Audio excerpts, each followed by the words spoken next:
To my YouTube channel banking through Kannada. ನೋಡಿ, already ನೀವು ತಮ್ಮನೇಲಿ ನೋಡಿರ್ತೀರ ನಾನು ಯಾವ್ಯಾವ ಎಕ್ಸಾಮ್ಸ್ನ ಕ್ಲಿಯರ್ ಮಾಡಿದ್ದೀನಿ ಅಂತ ಹಾಕಿರ್ತೀನಿ. ಆ್ಯಂಡ್ ಫಸ್ಟ್ ಥಿಂಗ್ ನಾನು ಹೇಳಬೇಕು ಅಂತಂದರೆ, ನಾನು ಯಾವತ್ತೂ RRB ಆಗಲಿ, IBPS PO ಆಗಲಿ, ಕ್ಲರ್ಕ್ ಆಗಲಿ, SBI ಕ್ಲರ್ಕ್, SBI PO ಅಂತ ಯಾವತ್ತೂ ಈ ಥರ ಯೋಚನೆ ಮಾಡಿದವಳೇ ಅಲ್ಲ. ಬಟ್ ನಾನು ಯಾಕೆ ಬ್ಯಾಂಕಿಂಗಲ್ಲಿ ಎಂಟರ್ ಮಾಡಿದೆ ಅಂದರೆ, ಒಂದೇ ಒಂದು ಇಂಪಾರ್ಟೆಂಟ್ ಥಿಂಗ್ ಏನು ಅಂದರೆ, ನನ್ನ ಕ್ವಾಲಿಫಿಕೇಷನ್ ಬ್ಯಾಕ್ಗ್ರೌಂಡ್ ಬಂದು ಅಗ್ರಿಕಲ್ಚರ್ ಆಗಿರೋದ್ರಿಂದ ಓಕೆ, ಬ್ಯಾಂಕಿಂಗಲ್ಲಿ IBPS ಅಲ್ಲಿ ಒಂದು ಪೋಸ್ಟ್ ಇದೆ, ಅಗ್ರಿಕಲ್ಚರ್ ಫೀಲ್ಡ್ ಆಫೀಸರ್ ಅಂತ. ಸೊ ನಾನು ಯಾಕೆ ಅದಕ್ಕೆ ಟ್ರೈ ಮಾಡಬಾರ್ದು ಅಂತ ನಾನು ಯೋಚನೆ ಮಾಡಿದ್ದು. ಒಬ್ಬ ಸೀನಿಯರ್ ಮಾತಿಂದ ನಾನು ಕೇಳಿಕೊಂಡು ಓಕೆ ಅಪ್ಲೈ ಮಾಡ್ಬೋದಲ್ವಾ, ಟ್ರೈ ಮಾಡೋಣ ಅನ್ನೋ ಒಂದು ಥಾಟ್ ನನ್ನ ತಲೆಯಲ್ಲಿ ಅವತ್ತಿಂದ ಸ್ಟಾರ್ಟ್ ಆಯಿತು. ಸೊ ಯಾಕೆ ನಾನು ಬರೆಯೋಕ್ಕೆ ಒಪ್ಕೊಂಡೆ ಅಂದರೆ, ನನಗಂತೂ ಕಾಮನಾಗಿ ಭಯ ಇತ್ತು. ಯಾಕೆಂದರೆ ಹೊಸ ಸಿಲೆಬಸ್ಸು, ರೀಸನಿಂಗ್ ಅಂತೆ, ಬ್ಯಾಂಕಿಂಗಲ್ಲಿ ಮ್ಯಾಥ್ಸ್ ಅಂತಂದರೆ ತುಂಬಾ ಇಂಪಾರ್ಟೆಂಟ್ ಆಗುತ್ತೆ, ನನಗೆ ಅಷ್ಟೊಂದು ಏನು ಬರಲ್ಲ, ಸುಮ್ಮನೆ ಯಾಕಪ್ಪ ಅದ್ರ ಸಹವಾಸ ಅನ್ನೋ ಥರ ನಾನಿದ್ದೆ. ಬಟ್ ಒಂದ್ಸಲ ನಾನು ಸಿಲೆಬಸ್ ನೋಡಿದಾಗ ಅದರಲ್ಲೂ ನಮ್ಮ ಅಗ್ರಿಕಲ್ಚರ್ ಫೀಲ್ಡ್ ಆಫೀಸರ್ ಸಿಲೆಬಸ್ಸು ವ್ಯಾಸ್ಟೇ ಇರುತ್ತೆ. ಬಟ್ PO ಲೆವೆಲಲ್ಲಿ ಹೈ ಲೆವೆಲ್ ಎಕ್ಸಾಮ್ ಇರುತ್ತೆ, ಟಫ್ ಇರುತ್ತೆ exam paper. But one plus point ಏನು ಅಂದರೆ, ನಮಗೆ ಕಟ್ ಆಫ್ ತುಂಬಾ ಕಡಿಮೆ ಇರುತ್ತೆ. ಸೆಕ್ಷನಲ್ ಕಟ್ ಆಫು ಕ್ಲಿಯರ್ ಮಾಡ್ಕೋಬೇಕು and overall cut off clear ಮಾಡ್ಕೋಬೇಕಾಗಿರುತ್ತೆ. ಬಟ್ ಜನರಲ್ ಬ್ಯಾಂಕಿಂಗಲ್ಲಿ ಕಂಪೇರ್ ಮಾಡಿದರೆ ನಮ್ಮದ್ರಲ್ಲಿ ಕಟ್ ಆಫ್ ತುಂಬಾ ಕಮ್ಮಿ. ಸೆಕ್ಷನಲಲ್ಲಿ ನೀವು 10 ಒಳಗೆ ತೊಗೊಂಡು ನಿಮ್ಮ ಕೆಲಸ ಮುಗ್ದೋಗುತ್ತೆ. ಆ್ಯಂಡ್ ಓವರಾಲ್ ಕಟ್ ಆಫು ಕೂಡ ಕಮ್ಮಿನೇ ಇರುತ್ತೆ. ಆವಾಗ ಹೆಂಗಿತ್ತು ಅಂದರೆ 30 ಪ್ಲಸ್ ಆರ್ ಮೈನಸ್ ಇತ್ತು. ಇವಾಗ 40 ಪ್ಲಸ್ ಆರ್ ಮೈನಸ್ಸು ಹೋಗುತ್ತೆ, depending on exam paper level. Okay, but ನನಗೆ ಅನಿಸಿದ್ದು ಓಕೆ, ಜನರಲ್ ಬ್ಯಾಂಕಿಂಗ್ಗಿನ್ನ ಇದು ಓಕೆ ಬರೀಬೋದು. ಏಕೆಂದರೆ ಪ್ರಿಲಿಮ್ಸಲ್ಲಿ ಮಾತ್ರ ನಾನು ಬ್ಯಾಂಕಿಂಗ್ದು ಸಿಲೆಬಸ್ ಎಲ್ಲ ಓದ್ಕೋಬೇಕು. ಬಟ್ ಮೇನ್ಸ್ ಅಂತ ಬಂದಾಗ ಪ್ರಿಲಿಮ್ಸ್ ಮಾರ್ಕ್ಸು ನಮಗೇನು ಕೌಂಟ್ ಆಗಲ್ಲ, ಜಸ್ಟ್ ಎಲಿಜಿಬಿಲಿಟಿಗೆ ಮಾತ್ರ ನಮಗೆ ಪ್ರಿಲಿಮ್ಸ್ ಬೇಕಾಗುತ್ತೆ. ನೆಕ್ಸ್ಟ್ ಮೇನ್ಸಲ್ಲಿ ಅಗ್ರಿಕಲ್ಚರ್ದೇ ಓದೋದಿರುತ್ತಲ್ವ, ಅಗ್ರಿಕಲ್ಚರ್ ಕ್ವೆಶನ್ಸ್ ಮಾತ್ರ ಇರುತ್ತೆ, ಯಾಕೆ ಟ್ರೈ ಮಾಡಬಾರ್ದು ಅನ್ನೋ ಒಂದು ಥಾಟ್ ನನಗೆ ಬಂತು. ಸೊ ಅವಾಗ ನಾನು ಓಕೆ ಅಗ್ರಿಕಲ್ಚರ್ ಫೀಲ್ಡ್ ಆಫೀಸರ್ ಎಕ್ಸಾಮಿಗೆ ಅಪ್ಲೈ ಮಾಡೋಕ್ಕೆ ಸ್ಟಾರ್ಟ್ ಮಾಡಿದೆ.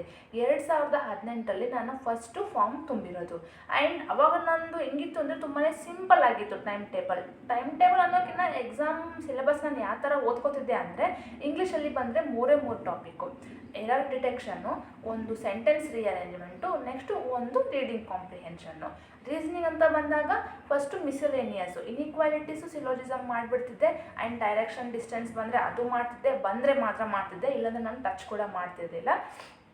ಏಕೆಂದರೆ ನೆಗೆಟಿವ್ ಮಾರ್ಕಿಂಗ್ ಇರುತ್ತೆ ಅನ್ನೋ ಒಂದು ಫುಲ್ ನನಗೆ ಏನಂತಾರಲ್ಲ ಭಯ, ನೆಗೆಟಿವ್ ಮಾರ್ಕಿಂಗ್ ಇರುತ್ತಲ್ವ. ಸೊ ಬರಲಾರ್ದನ್ನ ನಾವು ಮಾಡೋದ್ರಿಂದ ಮಾಡಿರೋವಂಥ ಕರೆಕ್ಟ್ ಕ್ವಶನಿಗೆ ಬಂದಿರೋವಂಥ ಆನ್ಸರಿಗೂ ನೆಗೆಟಿವ್ ಮಾರ್ಕಿಂಗ್ ಹೋಗುತ್ತೆ.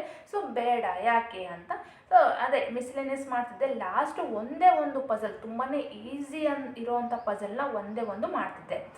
ಮತ್ತು ನಾನು ಯಾವುದು ಮುಟ್ಟಕ್ಕೆ ಹೋಗ್ತಿರ್ಲಿಲ್ಲ, ನಾನು ಕ್ವಶನ್ಸ್ ನೋಡೋಕೆ ಹೋಗ್ತಿರ್ಲಿಲ್ಲ ಬೇರೆ ಟಾಪಿಕ್ಸ್ದು. ನೆಕ್ಸ್ಟ್ ಬಂತು ಅಂದರೆ ಬ್ಲಡ್ ರಿಲೇಷನ್ ಸ್ವಲ್ಪ ಮಾಡ್ತಿದ್ದೆ, ಟಫ್ ಇತ್ತು ಅಂದರೆ ಅದನ್ನು ಕೂಡ ಮುಟ್ತಿರ್ಲಿಲ್ಲ. ಪಾಯಿಂಟ್ಸ್ ಅಂತ ಬಂದಾಗ ಸಿಂಪ್ಲಿಫಿಕೇಷನ್ನು, ಅಪ್ರಾಕ್ಸಿಮೇಷನ್ ಬಂದರೆ ಮಾಡ್ತಿದ್ದೆ, ನಂಬರ್ ಸೀರೀಸ್ ಬರ್ತಿತ್ತು ಅದನ್ನು ಮಾಡ್ತಿದ್ದೆ, ಕ್ವಾಡ್ರಾಟಿಕ್ ಇಕ್ವೇಷನ್ ಮಾಡ್ತಿದ್ದೆ, ಆ್ಯಂಡ್ ಡೈರೆಕ್ಟ್ ಜಂಪ್ ಮಾಡ್ತಿದ್ದೆ DIಗೆ. ಅದರಲ್ಲೂ ತುಂಬ ಈಸಿ ಇರೋವಂಥದ್ದನ್ನು ಹುಡುಕಾಡ್ತಿದ್ದೆ, ಎಲ್ಲಿದೆ ಅಂತ ಸಿಕ್ಕ ತಕ್ಷಣ ಅದನ್ನ ಒಂದು 10 ನಿಮಿಷ ತೊಗೊಂಡು ಮಾಡ್ತಿದ್ದೆ. ರೀಸನಿಂಗಲ್ಲೂ ಕೂಡ ತುಂಬಾ ಸಿಂಪಲ್ ಇರೋವಂಥ ಪಜಲ್ನೇ ನಾನು ಒಂದು 10 ರಿಂದ 15 ನಿಮಿಷ ತೊಗೊಂಡು ಮಾಡ್ತಿದ್ದೆ. ಯಾಕೆಂದರೆ ನನಗೆ ಟೈಮಿಂಗ್ ಕೂಡ ಜಾಸ್ತಿ ಇರ್ತಿತ್ತು, 40 ನಿಮಿಷ ಒಂದೊಂದು ಸೆಕ್ಷನಿಗೆ ಇರ್ತಿತ್ತು. ಸೊ ನನಗೆ ಆರಾಮಾಗಿ ಮಾಡ್ಕೊಂಡು ಕೂತ್ಕೋತಿದ್ದೆ, ತುಂಬ ಸ್ಲೋ ಆಗಿದ್ದೆ ನಾನು. ಆ್ಯಂಡ್ ಇಷ್ಟೇ ಕ್ವಶನ್ಸ್ ನಾನು ಅಟೆಂಪ್ಟ್ ಮಾಡ್ತಿದ್ದು, ಬಿಟ್ಟಿರೋ ಯಾವೂ ಮಾಡ್ತಿರ್ಲಿಲ್ಲ. ನನಗೆ ಗೊತ್ತಿತ್ತು overall cut off and sectional cut off clear ಮಾಡ್ತಿದ್ದೀನ ಅಂತ ಕೌಂಟ್ ಮಾಡ್ಕೊಂಡಿದ್ದೆ ಒಂದ್ಸಲ. ಆಗಿದೆ ಅಲ್ವಾ. ಸೊ ಅರೌಂಡ್ ಒಂದು 35-40 ರೇಂಜಿಗೆ ಬಂತ, ಅಲ್ಲಿಗೆ ಬಿಟ್ಬಿಡ್ತಿದ್ದೆ, ನಾನು ಹೊಸ ಕ್ವಶನ್ ಅಟೆಂಪ್ಟ್ ಮಾಡೋಕ್ಕೆ ಹೋಗ್ತಿಲ್ಲ. ಸೊ ಇದು ನನಗೆ ಅದೇ ನಾನು ರೂಢಿ ಆಗ್ತಾನೆ ಹೋಯ್ತು, ಅಭ್ಯಾಸ ಮಾಡ್ಕೊಂಡ್ಬಿಟ್ಟೆ. ಸೊ ಆಗಲಿಲ್ಲ ನಂದು. ಫಸ್ಟಿಗೆ ಪ್ರಿಲಿಮ್ಸ್ ಆಯಿತು, ಬಟ್ ಮೇನ್ಸ್ ಬರೋಷ್ಟರಲ್ಲಿ ನನಗೆ ಟೈಮ್ ಸಿಗಲಿಲ್ಲ. ಯಾಕೆಂದರೆ ನನ್ನ ಫಸ್ಟ್ ಇಯರ್ MSc ಅಗ್ರಿಕಲ್ಚರ್ ನಂದು ಅವಾಗ ಸ್ಟಾರ್ಟ್ ಆಗಿತ್ತು. ಅದೆಲ್ಲ ನಾನು ನಿಮ್ಗೆ ಹೇಳಿದ್ದೀನಿ. ಹಂಗೆ ಬರಿತಾ 2021ವರೆಗೂ ನನ್ನ ಫೈನಲ್ ಸೆಲೆಕ್ಷನ್ ಆಗಲಿಲ್ಲ. ಆ್ಯಂಡ್ ನಾನು ಬರಿತಿದ್ದು AFO ಮಾತ್ರ, ಜನರಲ್ ಬ್ಯಾಂಕಿಂಗ್ ಯಾವುದು ಒಂದ್ಸಲೂ ನಾನು ಅಪ್ಲೈ ಮಾಡಲಿಲ್ಲ, ಬರಲಿಲ್ಲ ಕೂಡ. ಹೀಗೆ ಆಯಿತು. ನನ್ನ ಮೇನ್ಸ್ ಕೂಡ ಕ್ಲಿಯರ್ ಆಗ್ತಾ ಬಂತು, ಇಂಟರ್ವ್ಯೂಗೆ ಹೋಗಿ ಬಂದೆ, 2 ಸಲ 3 ಸಲ ಹೋಗಿ ಬಂದೆ. ಬಟ್ ಫೈನಲ್ ಸೆಲೆಕ್ಷನ್ ನಂದು ಆಗ್ತಾನೇ ಇಲ್ಲ. ಸೊ 2021ರಲ್ಲಿ ನಾನು ಯಾವಾಗ ಈ ರಿಸಲ್ಟ್ ನೋಡಿದ್ನೋ, ನಾನು ಕಂಪ್ಲೀಟಾಗಿ ಬ್ಲೈಂಡ್ ಆಗಿಬಿಟ್ಟೆ, ತುಂಬಾ ಲೋ ಫೀಲ್ ಆಗಿ ಸ್ಟಾರ್ಟ್ ಆಯಿತು. ಬಟ್ ನನಗೆ ಯಾವತ್ತೂ ನನ್ನ ಫ್ಯಾಮಿಲಿ ಪ್ರೆಷರೈಸ್ ಮಾಡಲಿಲ್ಲ. ನೀನು ಓದ್ಕೋತಿಲ್ಲ, ಎಕ್ಸಾಮ್ ಚೆನ್ನಾಗಿ ಬರೀತಿಲ್ಲ, ಇನ್ನೂ 3 ವರ್ಷ ಆಯಿತು ನೀನು ಇನ್ನೂ ಕ್ಲಿಯರ್ ಮಾಡ್ಕೋತಿಲ್ಲ. ಈ ಥರ ಯಾವುದೇ ಥರ ನನ್ನ ಪ್ರೆಷರು ನನ್ನ ಫ್ಯಾಮಿಲಿ ಕಡೆಯಿಂದ ನನಗೆ ಬರಲೇ ಇಲ್ಲ. ಅವ್ರಿಗೆ ಯಾವತ್ತೂ ಇರಲಿಲ್ಲ ನಾನು ಈ ಥರ ಚೆನ್ನಾಗಿ ಓದ್ಕೋಬೇಕು, ಹೋಗಬೇಕು, ಇಲ್ಲ. ನಾನು ಓದ್ಕೋತಿದ್ದೀನಲ್ಲ, ಅವ್ರಿಗೆ ತುಂಬಾ ಖುಷಿ ಇತ್ತು, ತುಂಬ ಸಪೋರ್ಟ್ ಮಾಡ್ತಿದ್ರು ನನಗೆ. ಆಯಿತು ಓದ್ಕೋ, ಆಯಿತು, ಹೀಗೆ. ಆ್ಯಂಡ್ ಇದೇ ಥರ ಕಂಟಿನ್ಯೂ ಆದಾಗ 2021ರಲ್ಲಿ ನನಗೆ ತುಂಬಾ ಬೇಜಾರು ಅಂದರೆ ಹೇಳ್ಬಾರ್ದು, ಅಷ್ಟು ಬೇಜಾರಾಯಿತು. ಯಾಕೆಂದರೆ ಪ್ರತಿ ವರ್ಷ ಬರೀತಿದ್ದೀನಿ AFO ಎಕ್ಸಾಮ್, ನನಗೆ ಆಗ್ತಿಲ್ಲ ಅಲ್ಲ, ಯಾಕೆ ಈ ಥರ. ಆವಾಗ ಯೋಚನೆ ಮಾಡಿ ಜನರಲ್ ಬ್ಯಾಂಕಿಂಗ್ ಎಲ್ಲನೂ ಅಪ್ಲೈ ಮಾಡೋಣ ಅಂತ 2022ರಲ್ಲಿ ನಾನೇನು ಮಾಡಿದೆ, ಎಲ್ಲ ಬ್ಯಾಂಕ್ ಎಕ್ಸಾಮ್ದು ಫಾರ್ಮ್ ಫಿಲಪ್ ಮಾಡಿ ಬರೆಯೋಕ್ಕೆ ಸ್ಟಾರ್ಟ್ ಮಾಡಿದೆ. RRB PO ಕ್ಲರ್ಕ್ ಬರೆದೆ, IBPS ಕ್ಲರ್ಕ್ ಬರೆದೆ, PO ಬರೆದೆ, ನಮ್ಮ IBPS AFO ಅಂತ ಬರೆದೆ, SBI ಕ್ಲರ್ಕ್ ಕೂಡ ಬರೆದೆ. ಸೊ ಇವಾಗ ಏನಾಯಿತು ಅಂದರೆ ನಾನು ಎಲ್ಲ ಬರ್ತಿದ್ದೀನಿ ಅಂತ ಸ್ವಲ್ಪ ಸೀರಿಯಸ್ನೆಸ್ ತೊಗೊಂಡು ಜಾಸ್ತಿ ಪ್ರಾಕ್ಟೀಸ್ ಮಾಡೋಕ್ಕೆ ಸ್ಟಾರ್ಟ್ ಮಾಡಿದೆ. ಲಕ್ಕಿಲಿ ಎಲ್ಲ ಪ್ರಿಲಿಮ್ಸು ಕೂಡ ನನ್ನ ಕ್ಲಿಯರ್ ಆಯಿತು. But RRB clerk prelims clear ಆಗಲಿಲ್ಲ, ಯಾಕೆಂದರೆ ನಂದು 3 ಮಾರ್ಕ್ಸು ಕಮ್ಮಿ ಇತ್ತು. ಸೊ ಪ್ರಿಲಿಮ್ಸಲ್ಲಿ ಹೋಯಿತು ನಂದು. RRB PO ಆಯಿತು, IBPS PO ಆಯಿತು, IBPS ಕ್ಲರ್ಕ್ ಆಯಿತು, SBI ಕ್ಲರ್ಕ್ ಆಯಿತು. ಸೊ ಇದೇ ಥರ ಎಲ್ಲ ಪ್ರಿಲಿಮ್ಸ್ ಕ್ಲಿಯರ್ ಆಗಿಬಿಡ್ತು. ಬಟ್ ನನಗೆ ಅಲ್ಲಿ ಪ್ರಾಬ್ಲಮ್ ಫೇಸ್ ಮಾಡೋಕ್ಕೆ ಬಂದಿರೋದು ಯಾವುದು ಅಂದರೆ, ನಾನು ಬರೀ ಅಗ್ರಿಕಲ್ಚರ್ದು ಮೇನ್ಸ್ ಓದ್ತಿದ್ದೆ, ಈ ಜನರಲ್ ಬ್ಯಾಂಕಿಂಗ್ದು ಮೇನ್ಸ್ ಓದ್ತಿರ್ಲಿಲ್ಲ. ಅಲ್ಲಿ ನನಗೆ ಫಾಲ್ಟ್ ಆಯಿತು. ಕಂಪ್ಯೂಟರ್ ಅವೇರ್ನೆಸ್ಸು ಓದಿರಲಿಲ್ಲ, ಆ್ಯಂಡ್ ಈ ಜನರಲ್ ಅವೇರ್ನೆಸ್ಸು ಓದಿರಲಿಲ್ಲ. ಯಾವಾಗ ಪ್ರಿಲಿಮ್ಸ್ ಕ್ಲಿಯರ್ ಆಯಿತು ಆವಾಗ ನಾನು ಮೇನ್ಸಿಗೆ ಓದೋಕ್ಕೆ ಸ್ಟಾರ್ಟ್ ಮಾಡಿದೆ. ಅಲ್ಲಿ ನನಗೆ ಡ್ರಾಬ್ಯಾಕ್ ಆಯಿತು ಅದು. ಸೊ ನನ್ನ ಮೇನ್ಸ್ ಒಂದೊಂದು ಕ್ಲಿಯರ್ ಆದರೂ ಕೂಡ ಫೈನಲ್ ಸೆಲೆಕ್ಷನ್ ಯಾವೂ ಆಗಲಿಲ್ಲ. ಸೊ ಇದೇ ಥರ 2023ರಲ್ಲೂ ಕೂಡ ನನ್ನ ರಿಸಲ್ಟು 0 ಆಗೇ ಬಂತು, ಯಾವುದು ನಾನು ಸೆಲೆಕ್ಟ್ ಆಗಿರಲಿಲ್ಲ. ಇನ್ನೇನು ಮಾಡೋದು, RRB PO ಒಂದು ರಿಸರ್ವ್ ಲಿಸ್ಟಲ್ಲಿ ಬಂದಿತ್ತು, ಅದು ಕೂಡ ನನಗೆ ಕೈ ಕೊಡ್ತು, ಅದು ಕೂಡ ನಂದು ಆಗಲಿಲ್ಲ. ಇನ್ನೇನು ಮಾಡೋಕ್ಕಾಗಲ್ಲ, ಮತ್ತೆ ಹಾಕಿದೆ, ಎಲ್ಲ ಫಾರ್ಮ್ಸು ಫಿಲಪ್ ಮಾಡಿದೆ, ಮತ್ತೆ ಬರೆದೆ, ಎಲ್ಲ ಎಕ್ಸಾಮ್ಸು ಬರೆದೆ, ಎಲ್ಲ ಪ್ರಿಲಿಮ್ಸ್ ಕ್ಲಿಯರ್ ಆಯಿತು. Even RRB clerk last year ಆಗಿರಲಿಲ್ಲ, ಈ ಇಯರ್ ನಾನೇನು ಬರೆದೆ 2023ರಲ್ಲಿ ಅದು ಕ್ಲಿಯರ್ ಆಯಿತು. ಮೇನ್ಸಿಗೆ ನಾನು ಹಿಂಗಾಗುತ್ತೆ ಅಂತಲೇ ಮುಂಚೆಯಿಂದನೇ ಪ್ರಾಕ್ಟೀಸ್ ಮಾಡಿದೆ. ಅಂದರೆ ಪ್ರಿಲಿಮ್ಸಿಗೆ ಯಾವಾಗ ಓದ್ತಿದ್ನಲ್ವ ಆವಾಗಿಂದನೇ ಮೇನ್ಸಿಗೆ ಓದೋಕ್ಕೆ ಸ್ಟಾರ್ಟ್ ಮಾಡಿದೆ. 3-4 ತಿಂಗಳು ಹಿಂದಿಂದನೇ ನಾನು ಓದೋಕ್ಕೆ ಸ್ಟಾರ್ಟ್ ಮಾಡಿದೆ. ಡೈಲಿ ನಾನು ಕೆಲಸಕ್ಕೆ ಹೋಗಿ ಬಂದರೂ ಕೂಡ ಏನಿಲ್ಲ ಅಂದರೂ 4ರಿಂದ 6 ಅವರ್ ಆರಾಮಾಗಿ ಓದ್ತಿದ್ದೆ. ಸೊ ದಟ್ ನಂದು ಇದು ಡೈಲಿ ರುಟೀನ್ ಆಗಿರೋದ್ರಿಂದ ಚೆನ್ನಾಗಿ ಪ್ರಾಕ್ಟೀಸ್ ಮಾಡ್ತಾ ಬಂದೆ, ಪರ್ಫೆಕ್ಟ್ ಆದೆ, ಸ್ವಲ್ಪ ಗ್ರಿಪ್ ಸಿಕ್ತು, ಫಾಸ್ಟಾಗಿ ಮಾಡೋಕ್ಕೆ ಕಲಿತೆ.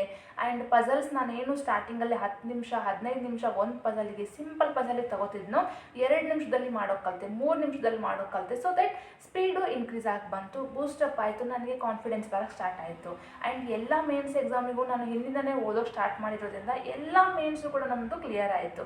ಓಕೆ. ಆ್ಯಂಡ್ ನಾನು SBI ಕ್ಲರ್ಕ್ ಮೇನ್ಸ್ ಬರೀಲಿಲ್ಲ, IBPS AFO ಮೇನ್ಸ್ ಕೂಡ ಬರಲಿಲ್ಲ, ಯಾಕೆಂದರೆ ಅದು ಜನವರಿಲಿತ್ತು. ನಂದು ಜನವರಿ 1ರಲ್ಲಿ ಆಲ್ರೆಡಿ ರಿಸಲ್ಟ್ಸ್ ಡಿಕ್ಲೇರ್ ಆಗಿತ್ತು. RRB POದು ನಂದು ಸೆಲೆಕ್ಷನ್ ಆಗಿತ್ತು.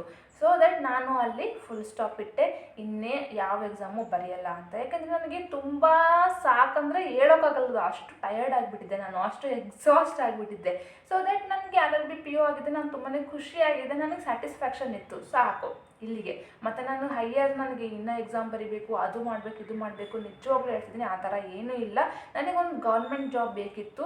ಆ್ಯಂಡ್ ಬ್ಯಾಂಕಿಂಗ್ ಸೆಕ್ಟ್ರಲ್ಲೇ ಹೋಗಬೇಕು ಅನ್ನೋದು ನನಗೆ ತುಂಬಾ ಆಸೆ ಇತ್ತು. ಸೊ ದಟ್ ನಾನು ನನ್ನ ಕನ್ಸಿಸ್ಟೆನ್ಸಿ ಬಿಡಲಿಲ್ಲ, ಮತ್ತೆ ಅಪ್ಲೈ ಮಾಡಿದೆ, ಮತ್ತೆ ಬರೆದೆ. ಫೈನಲಿ ಒಂದು RRB PO ಸೆಲೆಕ್ಷನ್ ನನಗೆ ಆಯಿತು. So I am happy. And ಇನ್ನೂ ಸ್ವಲ್ಪ ಜನ ಕೇಳ್ತಾರೆ, ಬ್ಯಾಂಕಲ್ಲಿ ಯಾರಾದರೂ ಬಂದ ಕಸ್ಟಮರ್ಸು ಅಥವಾ ಯಾರಾದರೂ ಫ್ರೆಂಡ್ ಲಿಸ್ಟಲ್ಲಿರೋರು, ಯಾರಾದರೂ ಪರಿಚಯ ಇರೋರು ಕೇಳ್ತಾರೆ, ಮತ್ತು ಬೇರೆ ಎಕ್ಸಾಮ್ ಬರಿತೀಯಾ, ಅಗ್ರಿಕಲ್ಚರ್ MSc ಅಗ್ರಿಕಲ್ಚರ್ ಆಗಿದೆ ಅಲ್ವಾ, ಅಗ್ರಿಕಲ್ಚರ್ ಫೀಲ್ಡಲ್ಲಿ ನೀವು ಯಾವ್ದಾದ್ರು ಎಕ್ಸಾಮ್ ಬರಿತೀಯಾ, ಮುಂದೆ ಯಾವುದಾದ್ರೂ ಬರಿ, ಹೀಗೆಲ್ಲ ಹೇಳ್ತಾರೆ, ಜಸ್ಟ್ ಬಿಕಾಸ್ RRB ನಾನು ಸೇರಿದ್ದೀನಿ ಅಂತ. ಬಟ್ ನನಗೆ ಯಾವತ್ತೂ ಆ ಥರ ಫೀಲ್ ಆಗಿಲ್ಲ, ನಾನು RRBಯಲ್ಲಿದ್ದೀನಿ, ಇದು ಅಷ್ಟೊಂದು ಕಡಿಮೆ, ನನಗೆ ಆ ಥರ ನಿಜವಾಗ್ಲೂ ಅನ್ಸಲ್ಲ. ಯಾರು ಏನು ಹೇಳಿದ್ರು ಕೂಡ, ಯಾರು ಏನೇ ನೆಗೆಟಿವ್ ಮಾತಾಡಿದ್ರು ಕೂಡ ನಾನು ತುಂಬಾ ಹ್ಯಾಪಿ ಆಗಿದ್ದೀನಿ. ಆ್ಯಂಡ್ ನನಗಿದು ಒಳ್ಳೆ ಜಾಬು, ಒಳ್ಳೆ ಪೋಸ್ಟ್ ಇದು, ಅಷ್ಟೊಂದು ಕೆಳಗೆ ನೋಡೋ ಹಂಗೆ ನನಗೆ ಇಲ್ಲವೇ ಇಲ್ಲ. ನಾನು ಹೈಯರ್ ಎಕ್ಸಾಮ್ ಯಾವತ್ತೂ ಬರೆಯೋದಿಲ್ಲ ಕೂಡ, ನಾನು RRB POನೇ ಕಂಟಿನ್ಯೂ ಮಾಡ್ತಾ ಹೋಗ್ತೀನಿ. ಆ್ಯಂಡ್ ಅದರಲ್ಲಿ ಏನು ಇಂಟರ್ನಲ್ ಎಕ್ಸಾಮ್ಸ್ ಇದೆ ಅದನ್ನು ನೋಡ್ಕೊಂಡು ಹೋಗ್ತೀನಿ, ಅದನ್ನೂ ಬರೀತೀನಿ. ಆ್ಯಂಡ್ ನಂದು RRB POನೇ ಫಿಕ್ಸು. ಓಕೆ. ಸೊ ಬೇರೆಯವ್ರಿಗೆ ಅನಿಸ್ಬೋದು, ಬಟ್ ಇದು ನಮ್ಮ ಜೀವನ, ನಮ್ಗೆ ಹೆಂಗೆ ಬೇಕು ನಾವು ಅದು ನೋಡ್ಕೋಬೇಕೇ ಹೊರತು ಬೇರೆಯವ್ರು ಹೇಳ್ತಿದ್ದಾರಲ್ಲ ಅಂತ ನೆಕ್ಸ್ಟ್ ಎಕ್ಸಾಮಿಗೆ ಪ್ರಿಪೇರ್ ಆಗೋದು ಅವೆಲ್ಲ ತುಂಬಾ ಸಿಲ್ಲಿ ಅನಿಸುತ್ತೆ. ನಿಮ್ಗೆ ಇಷ್ಟ ಇದೆನಾ ಬರೀರಿ, ನಿಮ್ಮ ಲೈಫ್ ಬಗ್ಗೆ ನೀವು ಯೋಚನೆ ಮಾಡ್ಕೊಂಡು ಬರೀರಿ. ಇಲ್ಲ ಅಂದರೆ ಬೇರೆಯವ್ರ ಮಾತು ನೀವು ಕೇಳಕ್ಕೆ ಹೋಗಬೇಡಿ, ಓಕೆನಾ. ಅದೊಂದೇ ನಾನು ನಿಮಗೆ ಹೇಳೋದು, ಒಂದು ಸಜೆಷನ್ ಅಂತ ಹೇಳ್ದಾದ್ರೆ ಇದೊಂದೇ. ನಿಮ್ಗೆ ಇಷ್ಟ ಆಯ್ತು ಅಂದರೆ ನಿಜವಾಗ್ಲೂ ಬರೀರಿ, IBPS SBI ಬರೀರಿ, ರೆಗ್ಯುಲೇಟರಿ ಬಾಡೀಸ್ ಎಕ್ಸಾಮ್ ಬರೀರಿ, ಬೇಡ ಅನ್ನಲ್ಲ. ಬಟ್ ನಿಮಗೆ ಸ್ಯಾಟಿಸ್ಫ್ಯಾಕ್ಷನ್ ಇದೆನಾ, ಇಲ್ಲೇ ಇರಿ, ಏನು ತೊಂದರೆ ಇಲ್ಲ ಅಲ್ವಾ. ಇದು ಕೂಡ ನಾವು ಸರ್ವಿಸ್ ಕೊಡ್ತಾ ಇದ್ದೀವಿ, ಕಸ್ಟಮರ್ಸ್ಗೆ ಚೆನ್ನಾಗಿ ನಮ್ಮ ಸರ್ವಿಸ್ ಕೊಡ್ತಿದ್ದೀವಿ, ಅವ್ರ ಜೊತೆ ಚೆನ್ನಾಗಿದ್ದೀವಿ, ಲೀಡರ್ಶಿಪ್ ಕ್ವಾಲಿಟಿ ಬರ್ತಿದೆ ನಮಗೂ ಕೂಡ. ನಾವೇನು ಸುಮ್ಮನೆ ಕೂತ್ಕೊಳಲ್ಲ. RRB ಅಂದರೂ ಕೂಡ, IBPS ಅಂದರೂ ಕೂಡ ಅಲ್ಲೂ ಅವ್ರು ಬ್ಯಾಂಕಲ್ಲಿ ಕೆಲಸ ಮಾಡ್ತಾರೆ, ಇಲ್ಲೂ ನಾವು ಬ್ಯಾಂಕಲ್ಲಿ ಕೆಲಸ ಮಾಡ್ತೀವಿ. ಬೆಳಗ್ಗೆ 10 ಗಂಟೆಯಿಂದ 5 ಗಂಟೆವರೆಗೂ ಕೆಲಸ ಮಾಡ್ತೀವಿ. ಕಂಟಿನ್ಯೂ ಜನ ಬರ್ತಾನೆ ಇರ್ತಾರೆ, ರೆಸ್ಟ್ ಇರ್ಲಾರ್ದಂಗೆ ಕೆಲಸ ಮಾಡ್ತಿರ್ತೀವಿ. ಸೊ ಅಷ್ಟೊಂದು ಕೀಳಾಗಿ ಯಾಕೆ ನೋಡ್ಕೋಬೇಕು ನಾವು ಅಲ್ವಾ. ನಾವು ಕೆಲಸ ಮಾಡ್ತಿದ್ದೀವಿ, ಗೌರ್ಮೆಂಟಿಂದ ಸ್ಯಾಲ್ರಿ ತೊಗೋತಿದ್ದೀವಿ, ಸಾಕು. ನನಗೆ ಈ ಒಂದು ಮೈಂಡ್ ಸೆಟ್ ಇರೋದು. ಬಟ್ ಯಾರಿಗೂ ನಾನು ಇಲ್ಲಿ ಡಿಮೋಟಿವೇಟ್ ಮಾಡ್ತಿಲ್ಲ. ಬಟ್ ಯಾರಾದರೂ ಒಬ್ರಿಗೆ ಬೇಜಾರು ಅನಿಸಿದ್ರೆ ಮತ್ತೆ ಕಮೆಂಟ್ ಹಾಕೋಕ್ಕೆ ಸ್ಟಾರ್ಟ್ ಮಾಡ್ತಾರೆ, ನೀವು RRB PO ಅಂತ, ಮತ್ತು RRBಗೆ ನಮ್ಮನ್ನೆಲ್ಲ ಎಳಿಬೇಡ್ರಿ, ನಮಗೆ ಬೇರೆ ಇದೆ ಅಂತ. ಸೊ ನಾನು ಯಾರಿಗೂ ಡಿಮೋಟಿವೇಟ್ ಮಾಡ್ತಿಲ್ಲ. ನಿಮ್ಗೆ ಯಾವ್ದು ಇಷ್ಟನೋ ಅದೇ ಬರೀರಿ ಅಂತ ನಾನು ಯಾವಾಗಲೂ ಅದನ್ನೇ ಹೇಳೋದು. ಆ್ಯಂಡ್ ಇಷ್ಟೇ. ಇನ್ನು ನಾನು IBPS AFO ಆಗಬೇಕು ಅನ್ನೋ ಕನಸಿಂದ ಎಕ್ಸಾಮ್ ಬ್ಯಾಂಕಿಂಗ್ ಫೀಲ್ಡಿಗೆ ಎಂಟ್ರಿ ಆದವಳು. ಬಟ್ ನನ್ನ ಡೆಸ್ಟಿನೇಷನ್ ಬಂದಿರೋದು RRB PO ಅಂತಲೇ ಇರೋದ್ರಿಂದ ನಾನು 3-4 ವರ್ಷ AFO ಬರೆದ್ರೂ ಕೂಡ ನನ್ನ ಸೆಲೆಕ್ಷನ್ ಆಗಲಿಲ್ಲ. ಇವನ್ ನಾನು 3 ಸಲ ಇಂಟರ್ವ್ಯೂಗೆ ಹೋಗಿ ಬಂದರೂ ಕೂಡ ಫೈನಲ್ ಸೆಲೆಕ್ಷನಲ್ಲಿ ಸ್ವಲ್ಪ ಮಾರ್ಕ್ಸ್ನ ನಾನು ಹಿಂದೆ ಬಿದ್ದೆ.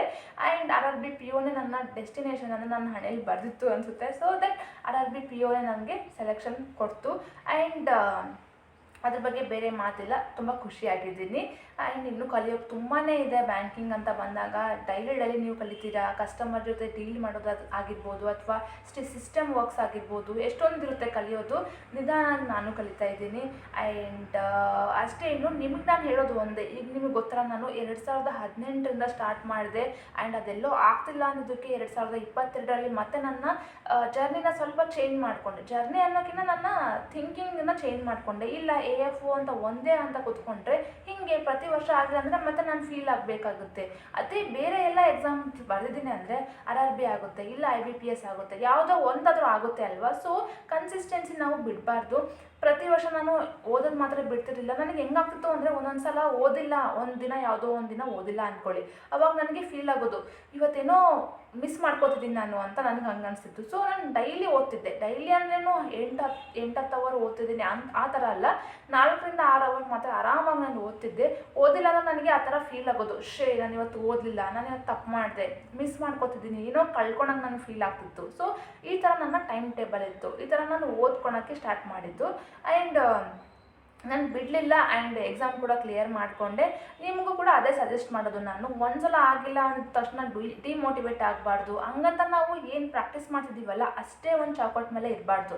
ಆಗ್ತಿಲ್ಲ ಅಲ್ಲ, ಸ್ವಲ್ಪ ನಮ್ಮ ಪ್ರಾಕ್ಟೀಸ್ ಲೆವೆಲು, ನಮ್ಮ ಸಿಲೆಬಸ್ ನಾವೇನು ಚೂಸ್ ಮಾಡ್ಕೊಂಡಿರ್ತೀವಲ್ಲ, ಜಸ್ಟ್ ಎಕ್ಸ್ಟೆಂಡ್ ಮಾಡಬೇಕು. ಅದನ್ನು ಎಕ್ಸ್ಪ್ಯಾಂಡ್ ಮಾಡೋದ್ರಿಂದ ನೀವೇನು ಮಾಡ್ತೀರಾ, ಹೊಸ ಟಾಪಿಕ್ಸ್ನೂ ಕಲಿತೀರಾ, ಅದಕ್ಕೆ ನೀವು ಎಲಿಜಿಬಲ್ ಕೂಡ ಆಗ್ತೀರಾ. ಸೊ ದಟ್ ಎಕ್ಸಾಮಲ್ಲಿ ಜಾಸ್ತಿ ನಂಬರ್ ಕ್ವಶನ್ಸ್ ನೀವು ಅಟೆಂಡ್ ಮಾಡ್ತೀರಾ, ನಿಮ್ಮ ಸೆಲೆಕ್ಷನ್ ಆಗುತ್ತೆ.